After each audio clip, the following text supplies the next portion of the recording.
Hi friends, in this video I would be showing in Android phone how to fix issue phone not connecting to PC but charging only. Please don't forget to subscribe this channel, please like and share the video. Go to settings, tap on the settings app icon, tap on about phone. Here you can see MIUI version. Here we have to tap 7 times, 1 2 3 4 5 6 7. You can see the message, you are now a developer. Go back.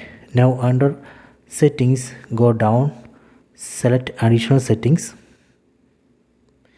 Under additional settings, go down. Here we can find new option, developer options. Select it. So these are a list of developer options.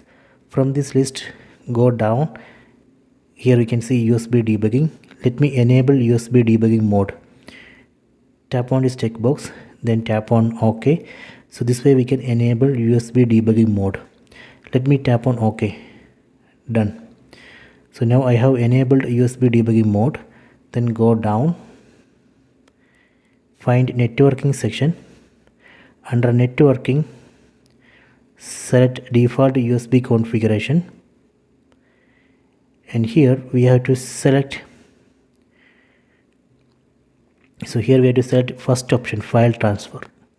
Select it, then go back, then we can test again connect this phone to PC. This time this should work.